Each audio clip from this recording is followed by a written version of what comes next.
Welcome back to ACT on Mental Health. In this video, we'll take a closer look at how ACT frames psychological inflexibility and its connection to human suffering. The videos in this series on learning ACT are more comprehensive videos geared for mental health professionals who want a better grasp of the therapeutic model of ACT, who may be in graduate school or well into their career in the helping profession. My focus here is to make ACT easier to learn, accessible to anyone, and digestible for those with full lives. For more resources on ACT, check out my website, seanhardy.com, and the ACT Training Manual, Learning ACT, by Jason Numa, Stephen Hayes, and Robin Walzer. At the center of the ACT model is psychological inflexibility, represented as 6 interconnected processes that contribute to or exacerbate suffering. These processes are illustrated in the hexagon diagram with psychological inflexibility at its core. ACT recognizes that these processes cut across traditional diagnostic categories found in the DSM-5 and often play a role in comorbidities, affecting not just mental health, but also behavioral and social functioning. One of these processes is called experiential avoidance. Experiential avoidance is the attempt to control or suppress internal experiences, like thoughts, feelings, or memories, even when doing so causes harm. This behavior stems from our natural ability to evaluate, predict, and avoid situations, a skill that's incredibly useful in the external world, but often backfires when applied internally.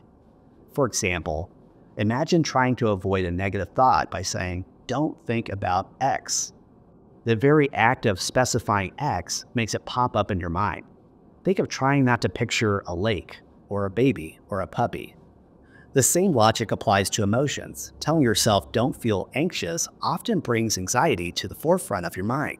Cultural and societal factors also amplify experiential avoidance. Messages that healthy people shouldn't be sick, or that you're entitled to constant happiness, fuel avoidant behaviors. Whether it's consuming alcohol to numb feelings, or buying products to look good and avoid rejection, these strategies are often modeled in the media and reinforced by cultural norms.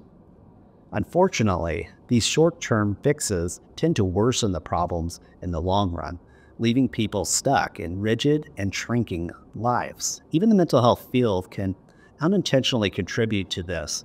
Many treatments focus on symptom reduction, for example, getting rid of depression, anxiety, or stress, reinforcing the idea that psychological discomfort is unnatural and should be eliminated.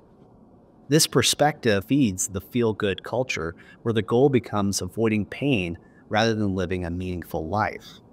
ACT challenges this approach by focusing on acceptance and flexibility, helping people build lives aligned with their values instead of chasing a pain-free existence.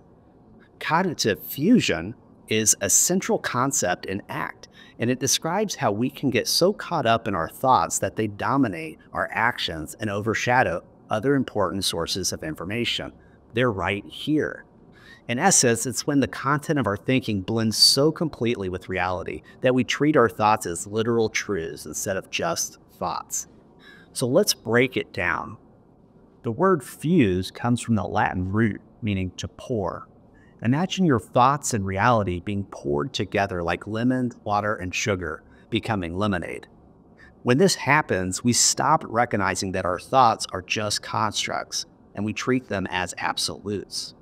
For example, someone with obsessive-compulsive disorder might think, if I don't wash my hands, my family will get sick, and then act as though that thought reflects the real world, rather than just seeing it as just a thought. Cognitive fusion limits psychological and behavioral flexibility. Instead of experiencing the world directly, we interact with it through the lens of our thoughts, colored like sunglasses we forget we're wearing. This can make the past feel like it's happening now, or make fears about the future dominate the present. For example, a client who imagines falling apart under the stress of another workday might act as though that imagined scenario is happening right now.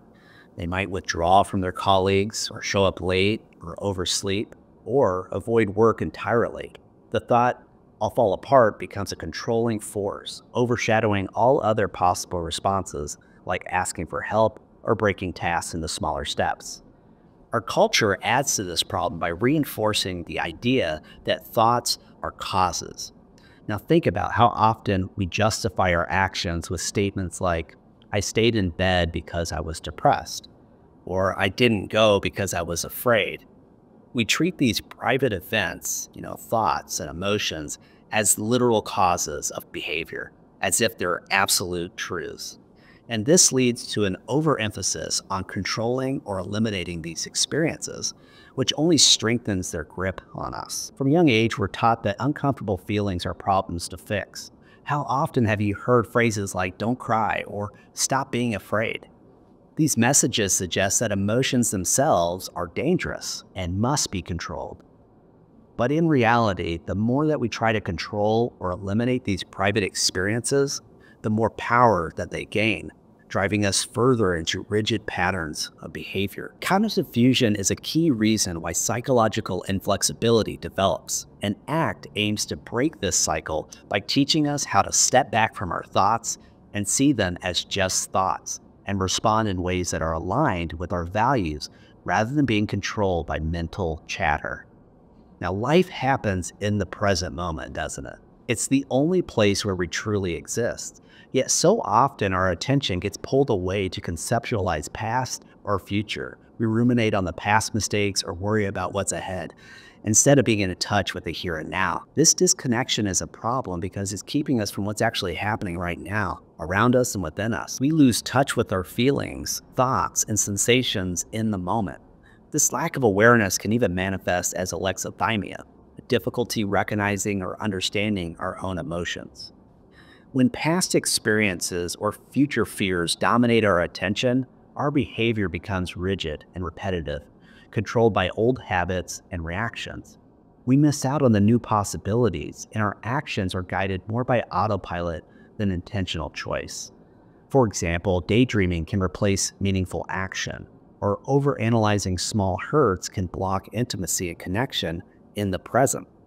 This rigidity and attention narrows our behavioral repertoire, making it harder to adapt and respond flexibly to life. ACT works to counter this by helping us to cultivate present moment awareness so we can fully engage with what's happening right now and act in ways that align with our values. Now let's talk about how we get tangled up in stories about ourselves and others, and how this holds us back from living flexibly and authentically. From a young age, we're encouraged to build a narrative about who we are. Think about the questions kids asked. What do you like? What do you want to be when you grow up? Even the classic, why did you do that? At first, kids often reply with, I don't know, or just because. But over time, we learn to craft stories that satisfy others, explaining our behavior and identity in ways that sound coherent. Now, these stories create stability, which can be helpful, but they can also become rigid over time, making change harder. Take, for example, a client who says, I'm an agoraphobic. I've been this way ever since my husband left me, and I can't function because of my anxiety. While everything in that story may be factually true, the problem is that the person has fused with that self-focused narrative. Instead of saying, I feel fear, they've internalized it as if I am fear, or even I am a diagnostic category.